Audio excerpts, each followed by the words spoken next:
Okay, great. Hi, everyone. Thanks for joining.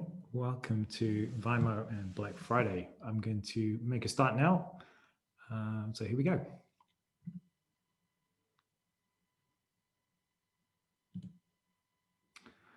Okay, so thanks for joining Black Friday User Experience webinar. I'll do a few introductions first of all, and then we'll jump into the content. So a little bit about me. My name's Stephen Hill. I've got an interest in customer experience, user experience, conversion rate optimization, user interactions, human-computer interactions. I've been working in e-commerce for over 15 years now, and I've been very lucky to speak at different events around the world. Obviously, 2020 has not been great for that, so I'm here doing a webinar today, and I'm an e-commerce consultant at Vimo.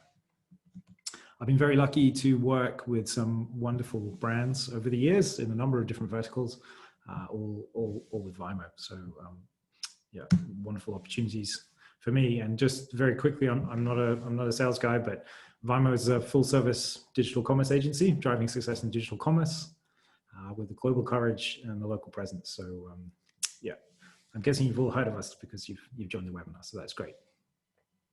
I'll do a tiny bit of background. So some of you, I hope, joined the webinar I did in the summer where I talked about UX quick wins and went through 8 different sections of an e-commerce website of what you can look at, what you can improve, and what you can work on. So I'd encourage you, if you enjoy today's webinar, then you can revisit that one, and there's a lot more detail and insights available there. But today, I'm not doing that. I'm going to talk specifically about Black Friday user experience.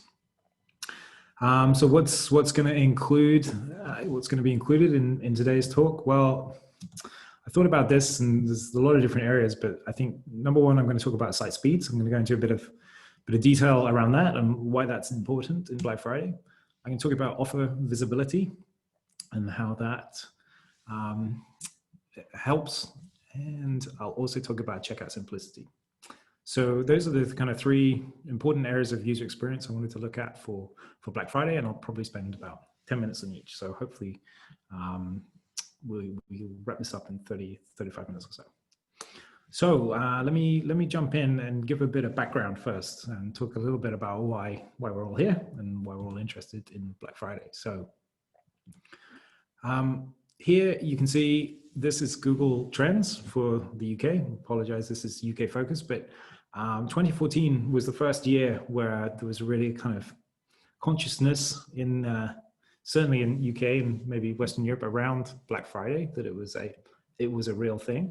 And you can see over time that this has increased in terms of its trajectory. So we've got to last year, November 2019, and this actually got to 100 on the Google Trends interest scale. So this is basically everyone in the country is now aware and familiar of what Black Friday is and what to expect. So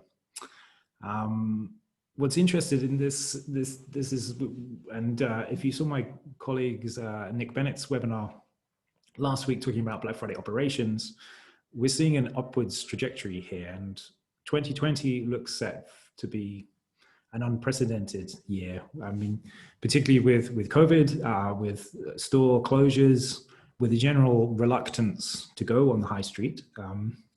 Combine that with a lot of new kind of web shoppers who've been forced to shop online for the first time in 2020. Plus the kind of economic impact and people perhaps being more desperate for a deal than ever before, that everyone's expecting big things for November 2020. So that's probably why you're all here and interested in Black Friday. So the first thing I'm going to talk about is site speed. So I thought I'd give a bit of background around site speed as well, and start off with some statistics. So this is from Google a couple of years ago, and they identified looking at page load time, and as it creeps up from 1 second to 3 seconds, the probability of a bounce increases 32%. So a bounce is where someone fails to interact with the page and disappears off, never to be seen again. So it's just kind of a single page session on the website. And then they measured if it goes from 1 second to 5 seconds, the probability of bounce increases 90% to 106%, and all the way up to 123%. So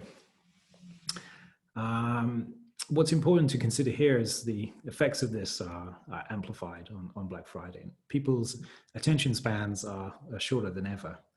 And you can say with certainty that your competitors will be vying for your visitors' attention as well. So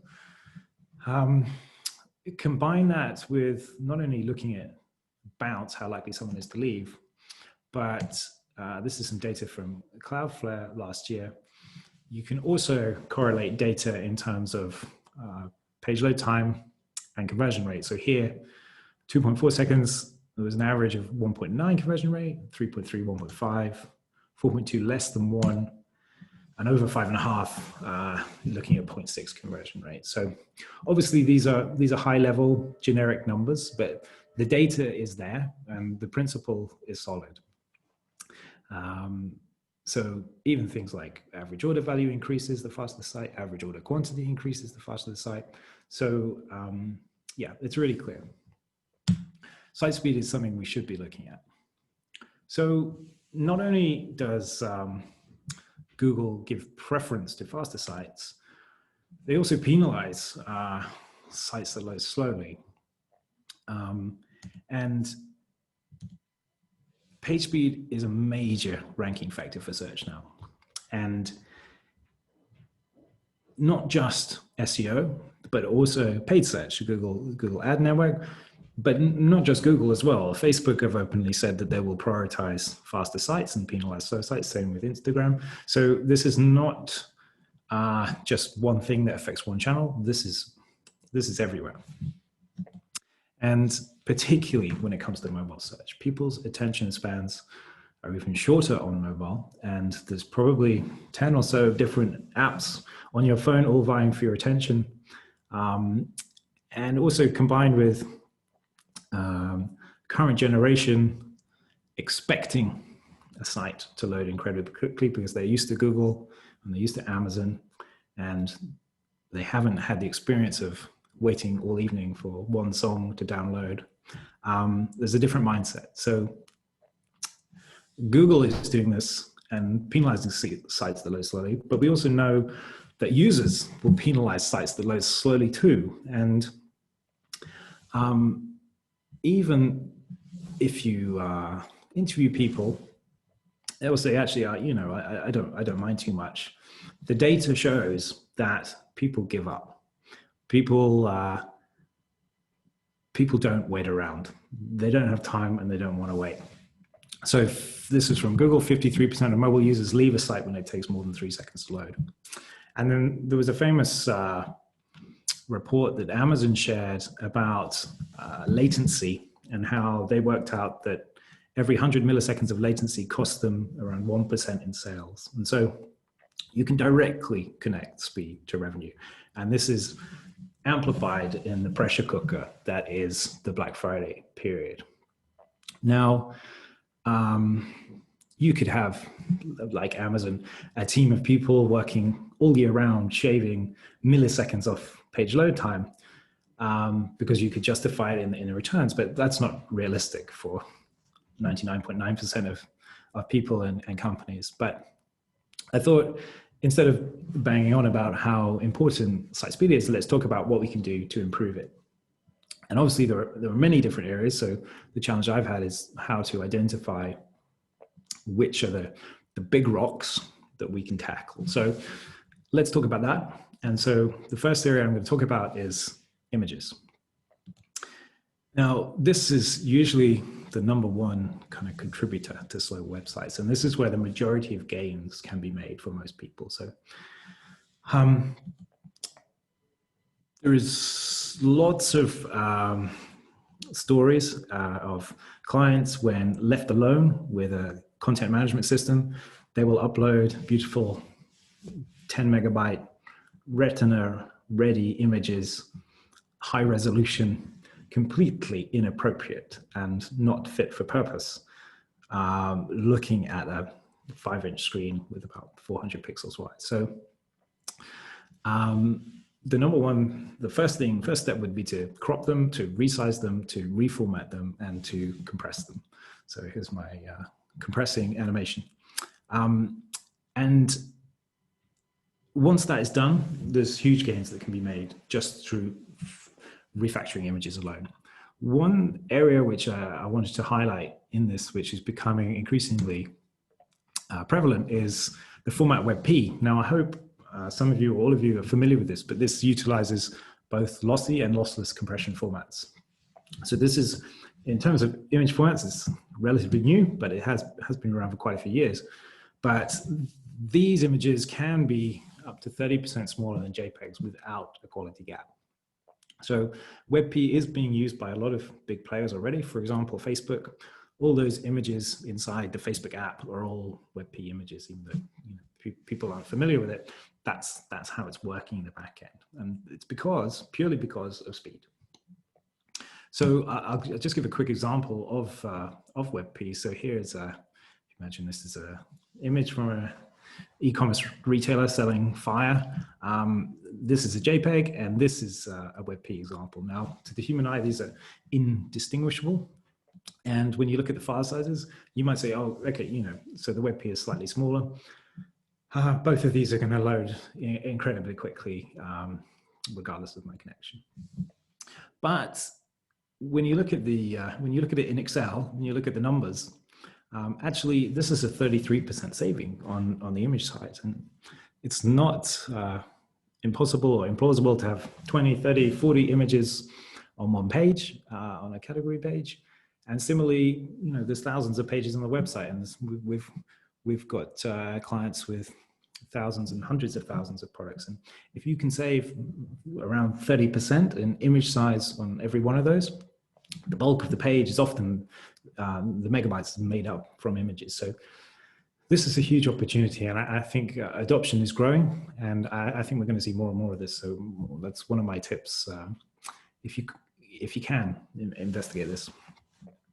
So the second area I'm going to talk about is, and I'm dabbling into the kind of technical area, so I apologize if any kind of pure UXs are on the call, but caching and CDN, and this is directly kind of connected to the images on the website. And so this is where your browser isn't forced to dynamically generate a page every time. And in terms of Black Friday, it's much better equipped to bear the burden of traffic spikes more efficiently. And this is, if we have a client which moves from no caching, no CDN to a well-optimized caching and CDN setup, we've seen huge speed increases for them, up to 300%. So this is not as financially kind of prohibitive as you might think. We've worked with all kinds of content display network providers, and yeah, this is a huge opportunity to optimize page load time. And one thing I would say is we've also had examples where we've asked, do you have caching set up? And it's like, yeah, it's all set up and working. But actually, when we dig a little bit deeper, making sure it's enabled is one thing, but making sure it's configured correctly and optimized and tested to make sure you're getting the benefit of it all, that's another kind of step. And so I would say reviewing this is really important, particularly if you are anticipating big traffic spikes. This can take a huge weight off the service. So caching and CDN is the second one. Third one, and I apologize, this is we'll get more UXy after this, is CSS and JavaScript. So this constantly comes up as an improvement area for our clients, and this is one of the areas where it's a bit of a balancing act to juggle kind of client requests and a fast performing website. So the scenario would be we're asked, hey, can you improve the Google Page Speed Insights score for this this website? And so, yeah, sure. So so the live chat is taking quite, can we remove the live chat? And so, no, we need the live chat. Can we remove the affiliate tracking? No, we need that. Can we remove the social media plugin? No, we need that as well for our campaigns. And so the features and functionality that are kind of leading e-commerce website in 2020, all the bells and whistles, if you will, means it's not a fair fight, and you need a lot of JavaScript and tracking and things on the site. So yeah, it's not fair to compare a fully loaded e-commerce site with a kind of flat to non-transactional HTML site. But what we can do is we can definitely remove unused stuff, and we can definitely minify the kind of remaining things. And we can also move all the snippets into external file and bundle them up, and basically try not to load hundreds of lines of code each time. So just load it once, and we can then draw parallels with kind of how caching in the CDN is working, and essentially trying to make the server's job even easier. So these kind of bundle up to contribute to site speed. So those are the three areas. So I'll just review those and talk through them. So first one, review your images. So if you can, being able to crop them appropriately, that's come up lots of times. Resize them. They shouldn't be 3,000 pixels wide. There's no point. Reformatting them, making sure they're JPEGs or PNGs or whatever, and compressing them. So there's loads of great tool, whether it's Photoshop or one of the kind of web-based compression engines, and looking at WebP as an opportunity as well. So reviewing your images, that would be first tip for site speed. Reviewing your caching and CDN, not just do you have it, but is it set up, is it configured, is it optimized? There are lots of options available, and it's not a huge kind of expenditure, particularly if you're looking at an international market. Having local servers, great benefits for site speed. And reviewing your cascading style sheets and JavaScript as well. So those, and obviously there are hundreds of areas which affect performance and site speed, and you could spend years working on a site. But for us, these are the quickest wins with the biggest impact. And if you get those three correct, then the next person who comes to kind of look at your site and review your performance will say, well, the images are looking good, the caching is working, and the CSS and JavaScript are in good shape. So that will make it very difficult for them to make big step changes after these have been resolved. So from a Black Friday point of view, speed equals revenue. So that was the first section.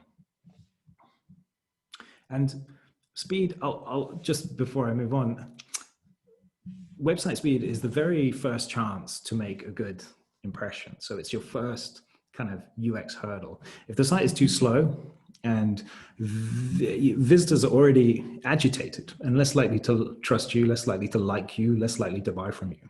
And we instinctively associate speed with professionalism as well. And most visitors expect your website to load within a couple of seconds. And anything slower than that, and it's a poor user experience right from the start. So I apologize that I've got into some kind of technical areas, but speed is definitely the first UX hurdle. So yeah, and there's even studies that have shown that it's better to have a small amount of downtime than a consistently up site, which is slow. So if you've got a holding page up saying, hey, we'll be back in 30 minutes, and when you come back, it's a lightning fast site, then a site which is working but is painfully slow to use. Okay, so next topic was going to be offer visibility. So I'll talk about this. And whilst I need to be careful not to stray into technical stuff, I need to be careful not to stray into marketing stuff here. So I'll try and delicately walk around this, but I'll use an example of a site of their Black Friday homepage last year. And first thing, keep your messaging simple. And if you watched Nick's webinar last week, he had some great examples of horror stories and things to avoid of clients requesting all kinds of things for Black Friday, but whether it's numerous or incredibly complex tiered promotional discounts and thresholds and product exclusions or changing logos or what like that. This is I'd say this promotion is very clear. It's 50% off everything. So something to consider and think about. Secondly, from a UX point of view, making the call to actions as clear as possible. So this one just says shop now, which I think is fine. And I assume this took you to a kind of landing page with all the offers, but you could maybe make a justification the button didn't need to be black, but I can understand why they've done it for this sale. But clear call to actions. Thirdly, and this one, yeah, including the promotion in the primary navigation. So sometimes this, yeah, we've had challenges around this before, but I think if you're going to do it, you may as well put it up there and get it included. So they've done it there, the very first one. Again, you could probably make an argument that it should have been a different color than black because the sale is still standing out there. But yeah, including promotion in primary navigation is really important.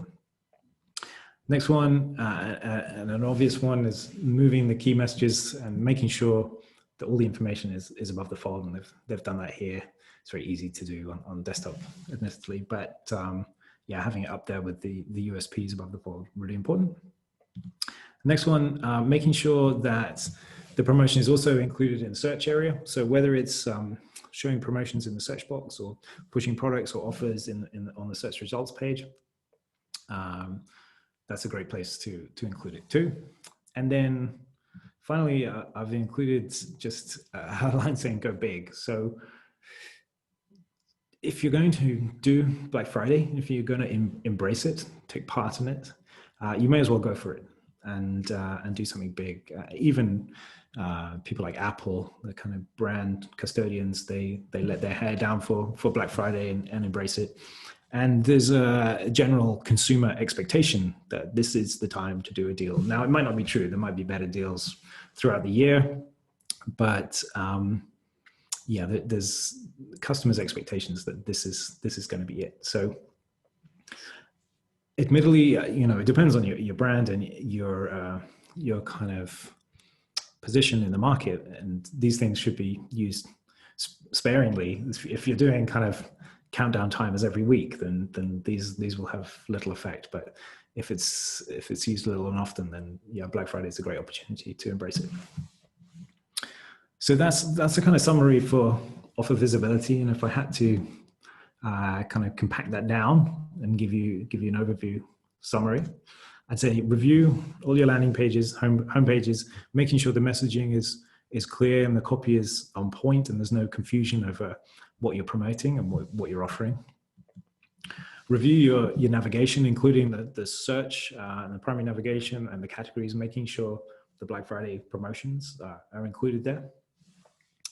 And go big. This is an opportunity to embrace Black Friday. So in summary, I'd say Black Friday, the visibility equals revenue. So if people can't find your offers, then there's no point playing this game. And during this period, people are coming to your site expecting to find the deal. So don't force them to hunt around. Don't hide stuff. Make it visible. Be open that you're doing it.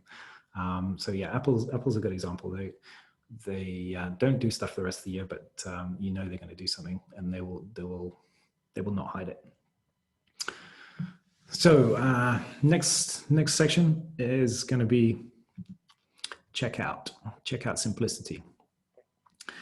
So there's a few things here I want to talk about. The first one is going to be encapsulation of the checkout and reducing the exit points. So here, this is one of our clients found a house. You can see in their checkout, there is no primary navigation and there is no search.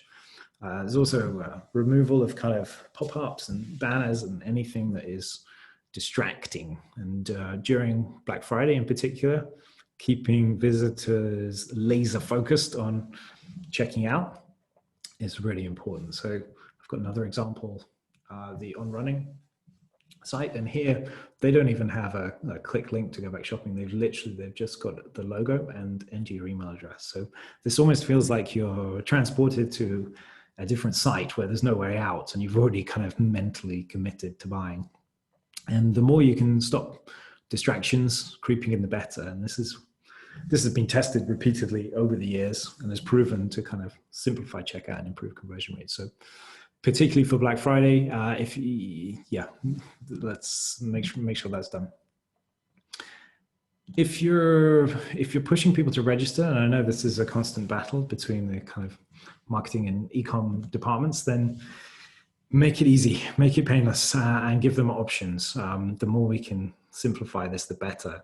And whilst signing up with Facebook is probably deeply unattractive to some people, it's very appealing to others, and probably people 20 years younger than me think it's weird to log in with an email address and a password when you can just log in with your Facebook account. So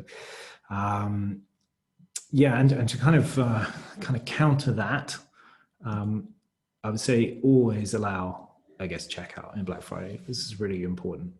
And the reason being, obviously, I'd recommend that normally, but Black Friday normally generates a lot of first-time visitors who are often open to the fact that they just want the deal. They don't care about you, they don't care about your brand, and they're not planning on coming back. And whilst it's a bit of a misnomer, really, and the only real difference in a lot of e-commerce platforms is whether you add a password or not. So it's just kind of one field that you're skipping out on if you continue as a guest. But people still feel like they're going to get to checkout quicker if they go down this checkout as a guest route. And I think, yeah, and I'll come on to why that is on the next slide. But yeah, those are 3 great tips for Black Friday. Encapsulate the checkout, remove all the distractions. If you're pushing people to register, make it as painless as possible and give them the kind of social options, and always allow guest checkout for Black Friday, because you'll definitely capture more revenue if you do. The next part on checkout simplicity, and I'll dive into a little bit more on forms. So this is super obvious, but making sure that the required fields are made clear with asterisks, and this is best practice, but it's sometimes missed. Secondly, inline validation for all forms. So there's nothing worse than, I say nothing worse, it's annoying if you get to the bottom of a long form only to find out there's some validation errors or you haven't checked something, and then you have to scroll up and you have to hunt for them and it's not clear. So this example from Helly Hansen, I think, is great, because it's almost, you could say a gamification here, in that you're getting the green ticks when the form is validated, and you're getting a red cross when it's spotted there in that example that the email address does not have an @ and a dot.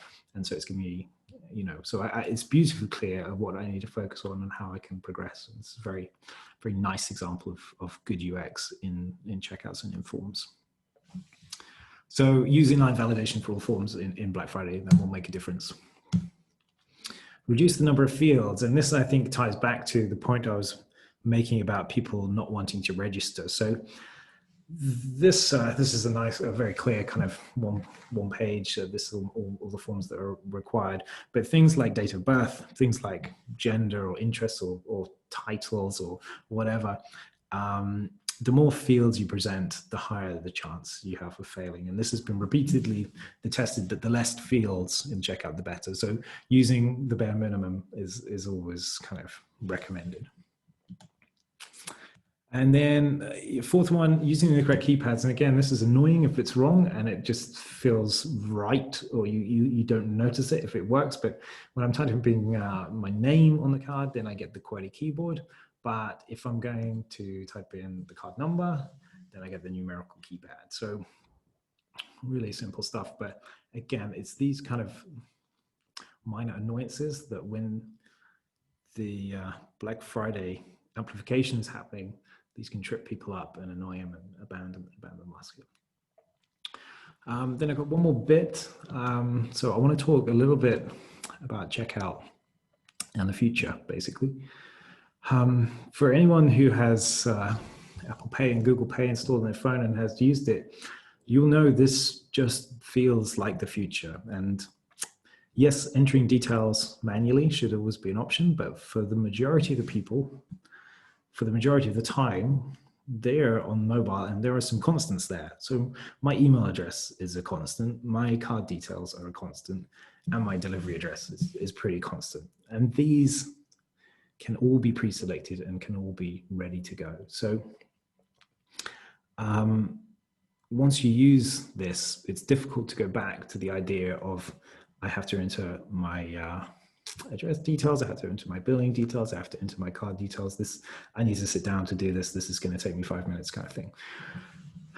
Using Uber or Deliveroo or Airbnb or whoever you've used, where Apple Pay and Google Pay is beautifully kind of implemented, it just feels like the future. And when I think about the kind of thousands of hours doing A/B testing and changing forms on checkouts, this just kind of supersedes all of that.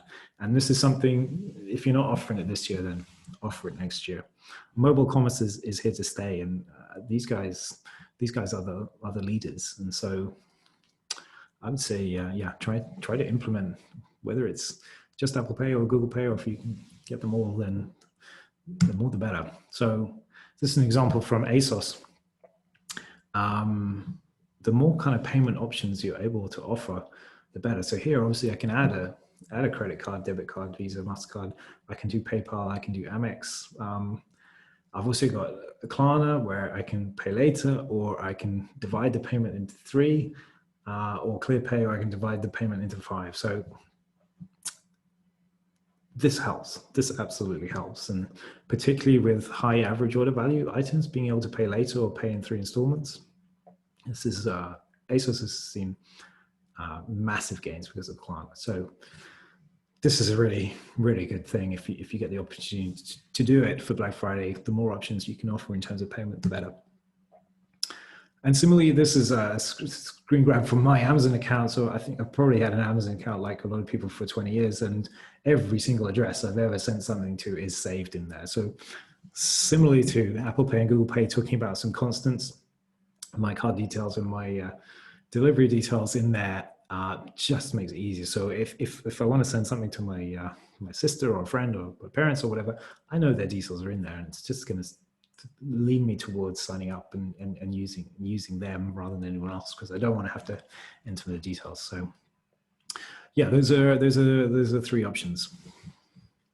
So to summarize that,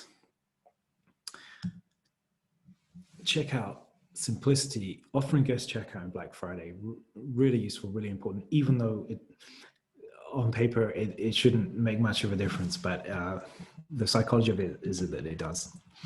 Trying to do as much stuff with the forms in terms of best practice as possible. The inline verification is a really, really good one to get.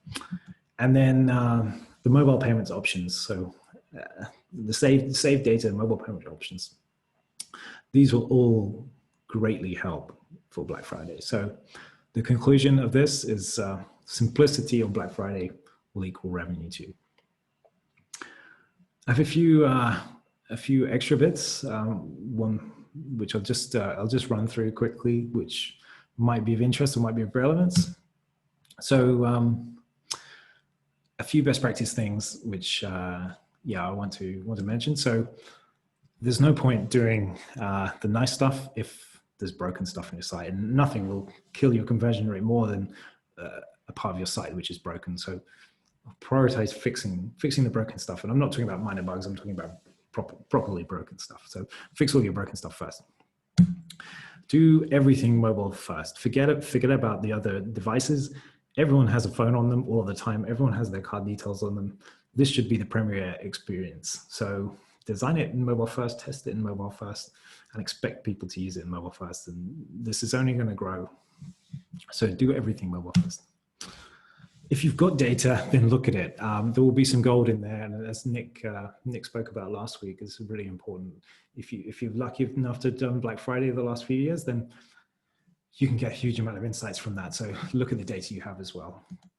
And then finally, test everything you can. So a culture of testing is so useful when it comes to making difficult decisions. But if you have that ingrained, then it's really easy to push forward and be able to test stuff. So that's a summary of the best practice. So in conclusion, Black Friday user experience: review your images, review your caching CDN, review your CSS and JavaScript, for your landing pages, your navigation, and make sure you go big with the promotion. Have a guest checkout. Try to implement some best practices on the forms, and have some mobile payment options if possible. So that is a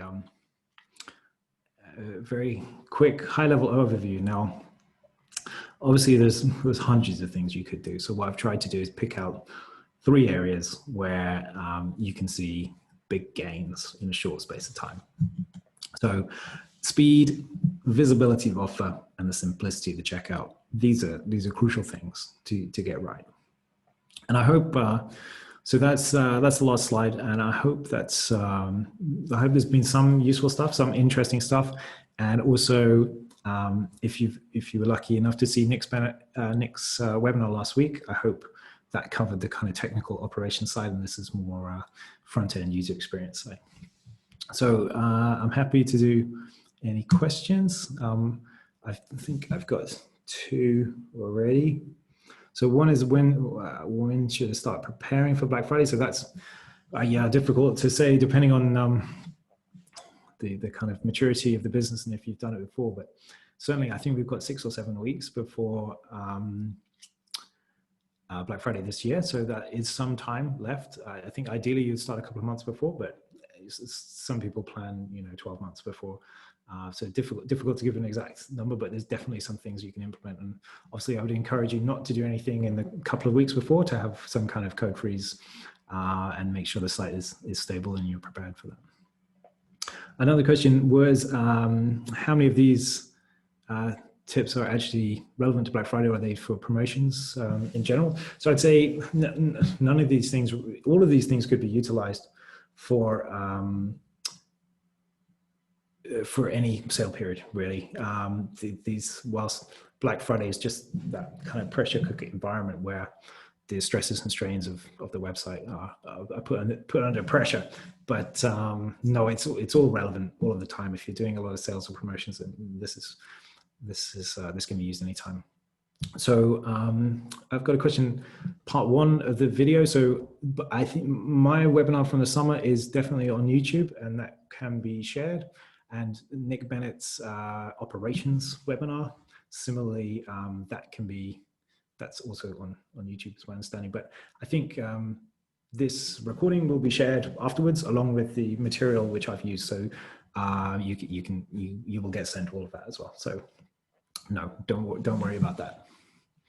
Cool. One more slide. So we have, if you visit the Vimeo website, you can find our Black Friday checklist to prepare. So this will ask a lot of difficult questions, and have you planned and thought about it? Have you looked at your data, et cetera, et cetera? So I encourage you to go to the Vimeo website and download the checklist. So this will go into more detail than I have done here. Cool. So there is if there's any more questions, I will try to answer them afterwards. But yeah, in conclusion, thank you for listening. I hope it was interesting. And if anyone wants to get in touch about Vimeo consulting or using us for talking about Black Friday, then obviously you can get in touch. There's no problem at all. Cool. Right, we'll wrap it up there. Thank you very much for your time. And yeah, we will send out the content tomorrow. I think it'll be followed up there. Cool. Thank you very much.